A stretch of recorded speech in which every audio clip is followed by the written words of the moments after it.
The Cavendon Luck by Barbara Taylor Bradford. Read by Anna Bentinck. Part 1. The Inghams and the Swanns, 1938.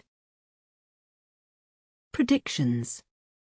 Tinker, tailor, soldier, sailor, rich man, poor man, beggar man, thief. Old English nursery rhyme. Chapter 1. Cecily Swann Ingham stood on the outside steps of the office annex at Cavendon Hall, glancing around. What a change in the weather, she thought. From a gloomy, overcast morning, it had become a radiant afternoon. Blue sky, no clouds, brilliant sunlight filtering through the leafy trees. A perfect day in late July. A smile of pleasure touched her face fleetingly. Walking down the steps and crossing the stable yard, she headed for the dirt path through Cavendon Park, which led to Little Skell village. Cecily thought suddenly of her son's birthday earlier in the month, as she strode ahead. It had poured with rain that day, and spoiled their plans for the garden party. The celebration was held indoors in the end. She couldn't help wishing it had been a glorious day like this. On the other hand, David hadn't minded about the weather. It was his 9th birthday, and he had enjoyed every moment, as had his brother, 7-year-old Walter, and their sister Venetia, who was 5. It had been a happy time for the family, and that was what counted most. Their enjoyment derived from the festivities, and what Miles always called the gathering of the clan. Later that night, when they were in bed, Miles had drawn her closer to him, and had wondered out loud where all the years had gone.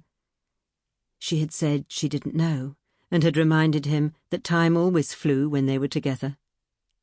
He had laughed, and pulled her even closer, stroking her hair.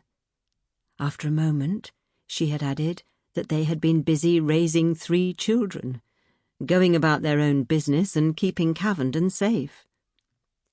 She recalled how he had murmured his thanks for all that, had wrapped his arms around her, then slipped on top of her, kissing her, touching her tenderly. Within seconds they were making love to each other with the same excitement and joyousness they had always known.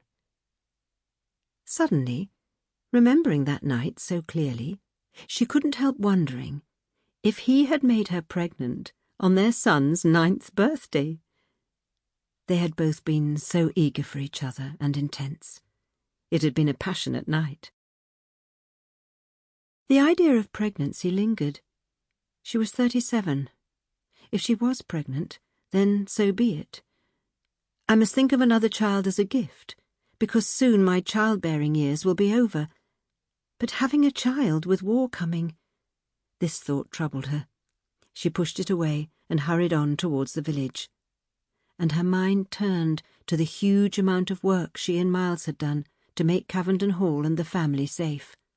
Her brother Harry had plunged in too, as well as her 4 sisters-in-law. They had been hard years, in so many ways.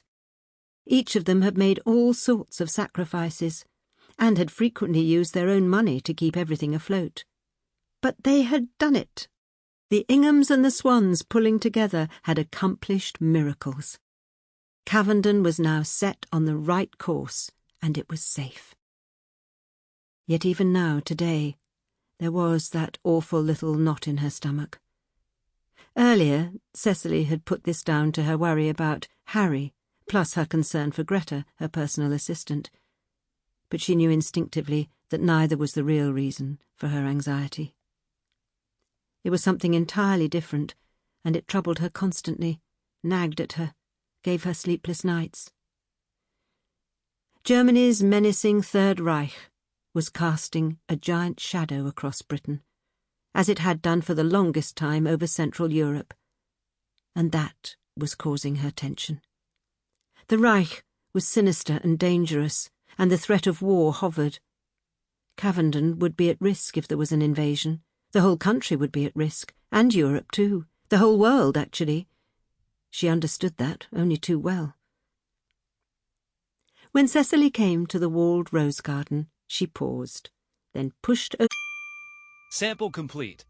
Ready to continue?